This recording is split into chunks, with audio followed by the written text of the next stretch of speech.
And Beisel, she said, I laughed. I texted her back, "Are you kidding? Look what you're doing."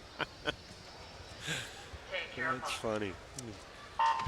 Beisel is killing it, but yes, Ledecky's killing it a little bit more, I think. 8-11 flat. That's hard to look at that number, isn't it? It really is. Especially when in swimming, when you do a best time by 3/100ths, you're excited. When you break a world record by a couple tenths, it's unbelievable. She broke the world record by almost 3 seconds. That just doesn't happen in swimming. That's why it's so unusual, so rare to see something like where she just smashed that world record. In all sports, Rowdy, I think that's it. Breaking records are something you get accustomed to. The percentage by which you break a record can really define it, and I think that's a great point. When I see what Katie Ledecky did, I mean, you look at, she just did 8:11. There've only been in this field, these 9 swimmers, only 2 of these 9 swimmers have ever gone under 8:25. Only 2 under 8:25, and Ledecky just goes 8:11. And 8:25, by the way, is about 25 meters behind, almost 25 meters behind Katie's 8:11. So if you put it in the perspective of what this pool is like, this rectangular pool, that 14 seconds is a lifetime. So the Northern California swim fans, and this is such a tremendous swimming area, are blessed because not only is Missy Franklin anchoring now a very strong swimming team at the University of California, but Katie Ledecky has announced she's going to eventually come to college and swim at Stanford. Only a junior. A lot of people thought maybe she would turn pro, and certainly if she did, she would be able to reap the benefits of doing that. But I think a wise choice for her, just like Missy. Wise choice to choose such a great institution like Stanford. Same with Missy is choosing Cal. Great situation for both of them. Missy will most likely turn pro after her sophomore year, but just to spend a couple years at Cal is going to be a great thing for her, and I'm sure Katie's looking for that at Stanford. D.A. Franklin, Missy's mom, is here tonight. I had a chance to talk to her today, and she talked about that thing. So Missy will still train at Cal for Terry McKeever, and that even after Rio, that she will continue to take classes and do everything she can to get a degree. Well, what were you saying about her parents? They were, we need to bottle what they've been able to do. I had a chance to say it to D.A. Franklin's face. That's the first time I'd spoken to her, and I said, whatever you and your husband did as parents, please write a book. Yeah, that's what it was. Yeah. The young lady that they've raised is fabulous. Yeah, and it's so genuine. I mean, we talked about it over and over again. It's so, you think about her and her personality. Some people might say it's disingenuous, but she's like that 24/7. In front of the camera, behind the camera, with friends, she's just that kind of person. Now you see Lotte Friis here at 300 meters. Lotte Friis is, of course, from Denmark, 2-time Olympian, bronze in Beijing in this distance, but she's now training with Bob Bowman at North Baltimore. She won the 1500 here on Thursday night. Have at the bottom of your picture, who had gotten off strong, Sierra Runge. You see at the very bottom in lane 9, Sierra Runge is also a North Baltimore Aquatic Club swimmer, just 18. And very tall, long reach. Sierra Runge's going to join that strong team. She'll be swimming for Cal next year. I've got a feel for Lotte Friis just a little bit, just because of the fact that she has been so overshadowed by, I guess, first Rebecca Adlington back a few years before Katie Ledecky burst on the scene, and then, of course, Katie last summer when she won the silver in the 1500 and the 800. Both of them, the 1500, she broke the world record, but ended up getting second. Still a great performance. 103.9 there, 103.6 the 100 before that. So she's that model of consistency in this event. Still crazy. It's just so ridiculous to me that women do not swim the 1500 at the Olympic Games. it's just mind-boggling to think that whoever is making that decision, they don't think women can swim a 1500. I mean, the women run a marathon, for crying out loud. And they're still swimming the 800 at the Olympics. The men swim the 1500. Couldn't agree more. Could not agree more. 500. Turn here with Lotte Friis continuing. And Sierra Runge was fourth in both Mesa and Charlotte the last 2 Grand Prix. She's hanging in second right now. Brittany McLean, which is the swimmer just underneath Lotte Friis. Lane 6, she is third. The other interesting part about this with Lotte Friis, for example, here, Rowdy, now Lotte Friis is training in the United States, but she'll be swimming. Her next big event is going to be the European Championships in Berlin.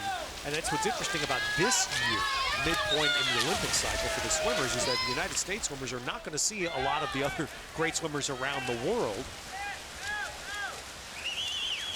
Bowman urging, see him in the bottom right of your picture there.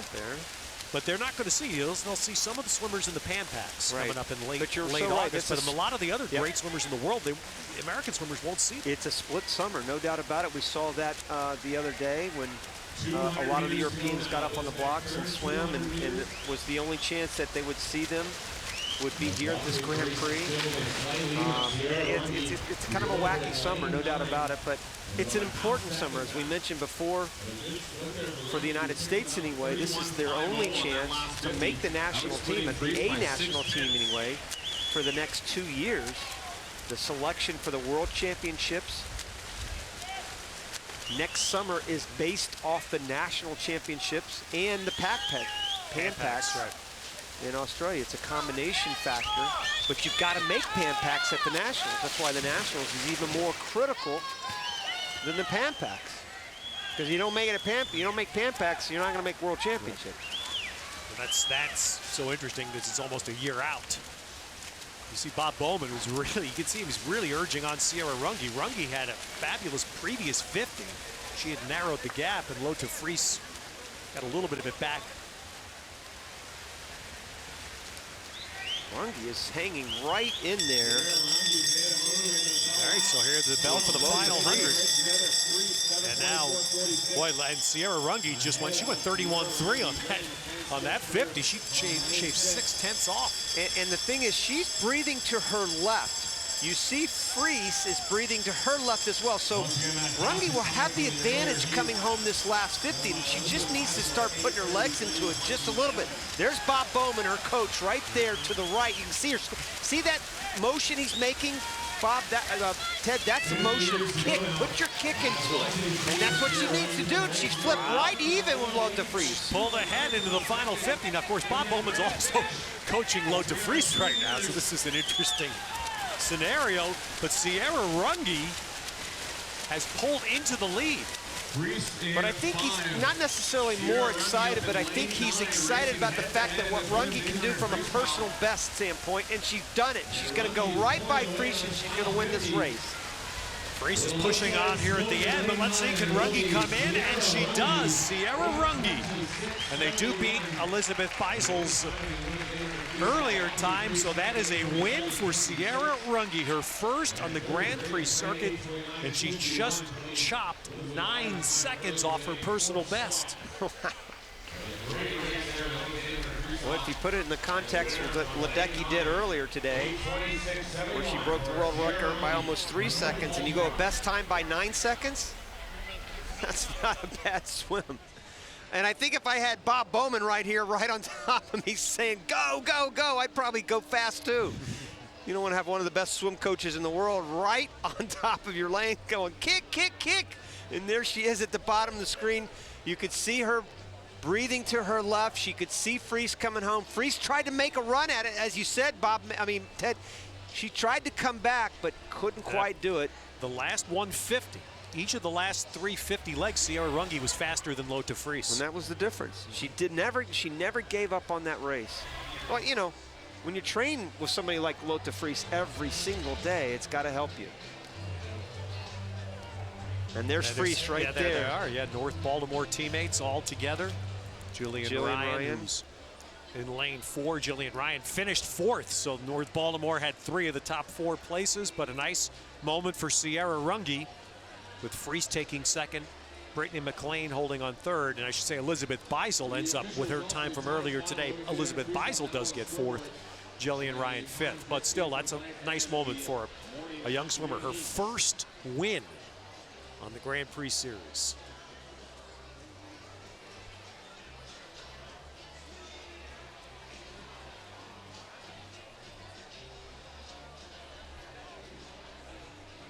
And the distance races are not done yet. We're going to get the men's 1500 coming up shortly. But we have a chance now to have a chance to meet a first-time winner. And I can see, Sierra, we see the smile. Yeah. What does that mean to you to finally to win a Grand Prix and to beat your teammate Lotte at the same time? It was really fun. I enjoyed swimming with my teammates, both Lotte and Jillian. And I mean, all these girls did a fantastic job. And it was just a lot of fun racing them. What's it like on a day-to-day basis at North Baltimore, Sierra, to be able to have somebody like Lotte and Jillian, and for that matter, Connor and Michael and Chase and all those other great swimmers that you have at that club? What's it like on a day-to-day basis? We have so much fun together. I mean, we get the job done when it's time to work, but we all encourage each other and we work hard, and I mean, we just have a lot of fun and enjoy what we do. And this race has got to give you a lot of confidence now going into the rest of the summer as well, I imagine. Yeah, it did. I mean, I kind of went into this just kind of seeing what I could do, and it was just fun to get into the wall. Did you think best time by 9 seconds, though? I really wasn't expecting that. Sierra, you heard what Missy called you yesterday, right? A baby bear? Baby bear, yeah. Sierra's coming to swim here in Northern California at Cal. Congratulations on your first Grand Prix win. Thank you so much. Sierra Runge. And we will have the men's 1500 when we continue from San